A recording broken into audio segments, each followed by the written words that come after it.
I think it's a pretty strong statement from someone who says there's no God. Okay?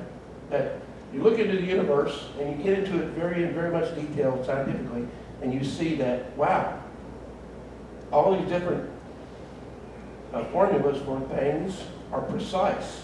If they were not those numbers, and we have some numbers that were just developed by observation and experimentation.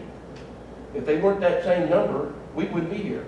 Couldn't be here. He's really puzzled. And I'm telling you, the man is. His grand design book finally came down to the assumption, because things look fine-tuned and he knows they're not, he says there's probably an infinite amount of universes with different constants. And we just happen to be in the one that has the constants that make life livable. And there's no science to that, but that's what his conclusion is. If you don't believe me, you can read his book called The Grand Design. Sir Fred Hoyle, he was an English astronomer, noted primarily for the theory of stellar nucleosynthesis, and that means how stars came together. And his often controversial stances on other scientific matters, in particular his rejection of the Big Bang Theory, a term coined by him on BBC Radio. The Big Bang Theory, I've said this before here, but for those who don't remember, the term Big Bang was a comical term that Sir Hoyle, Fred Hoyle, said. He said, well, they believe it was just a Big Bang.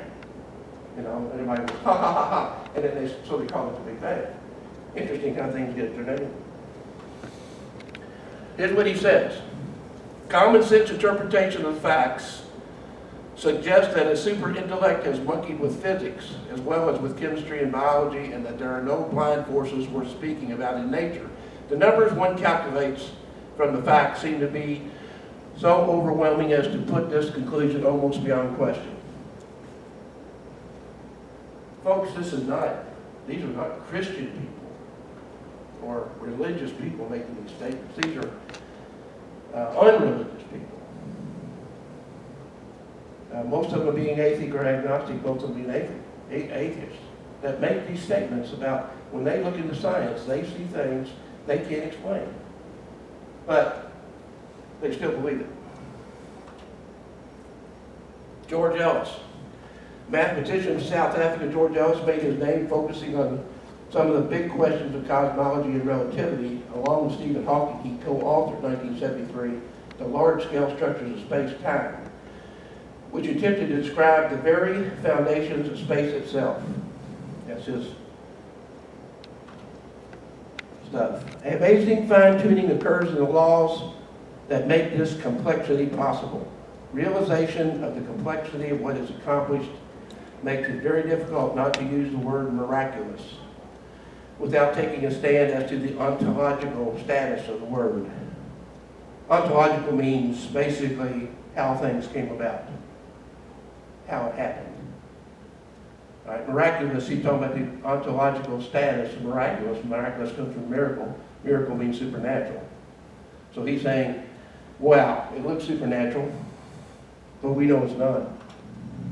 Paul Davies, an English astrophysicist, writer, and broadcaster, a professor at Arizona State University, as well as the director of Beyond, the Center of Fundamental Concepts of Science.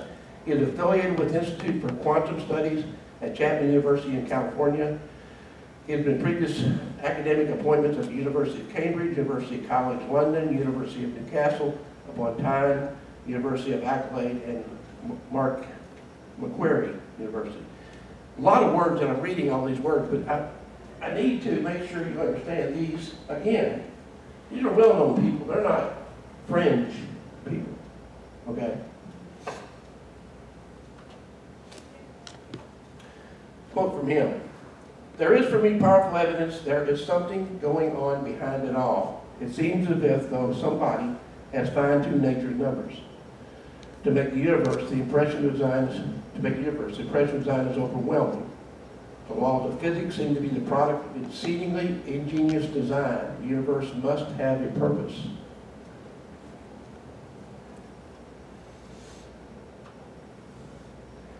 Robert Jastrow was the first chairman of NASA's Lunar Exploration Committee, which established the scientific goals for the exploration of the moon during the Apollo lunar landings.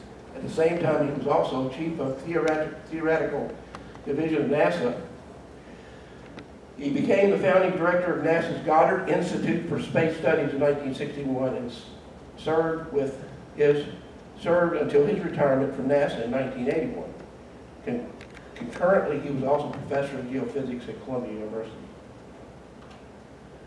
Here's what he said. Astronomers now find that they've painted themselves into a corner because they have proven by their own methods that the world began abruptly in an act of creation to which you can trace the seeds of every star, every planet, every living thing in the cosmos and on the earth. And they have found that all this happened as a product of forces they cannot hope to discover.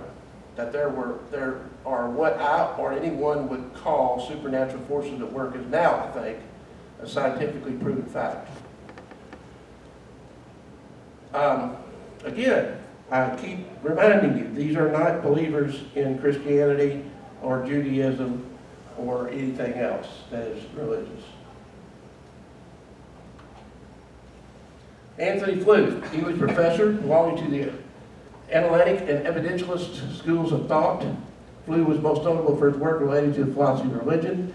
During the course of his career, he taught at the University of Oxford, Aberdeen, Keele, and Reading, and at York University in Toronto. For much of his career, Flew was known as a strong advocate of atheism, arguing that one should presuppose atheism until empirical evidence of God surfaces. He also criticized the idea of the life after death. In 2003, he was one of the signers of the Humanist Manifesto. However, in 2014, he stated an allegiance to deism. Again, a belief that there is a creator, but not necessarily a personal God, as Christianity and other religions might believe. However, in 2014, deism. More specifically, a belief in the Aristotelian God. He stated that in keeping with his lifelong commitment to go where the evidence leads, he now believed in the existence of God. He's a well-known atheist teacher and debater.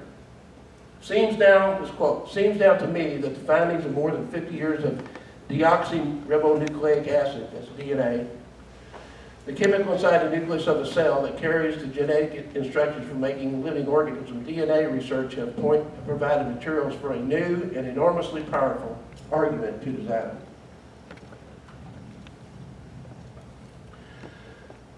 Y'all know this guy or know of him, Christopher Hitchens. He's passed away not too long ago. But he was a tough one, and I tell you, I've heard him debate, and he is rough. I mean, not bad rough, I mean sharp the way he makes his arguments. He's a British author, literary critic and journalist, a noted critic of religion, and an anti-theist. And that's not different than atheism, but it's evangelistic atheism, meaning I'm against God. I'm just not saying there is no God, I'm saying I'm against him. And he doesn't exist and I'm against him. According to Hitchens, the concept of God or a supreme being is a totalitarian belief that destroys individual freedom and that free expression and scientific discovery should replace religion as a means of teaching ethics and defining human civilization. He thinks all religious thought should be removed from the world.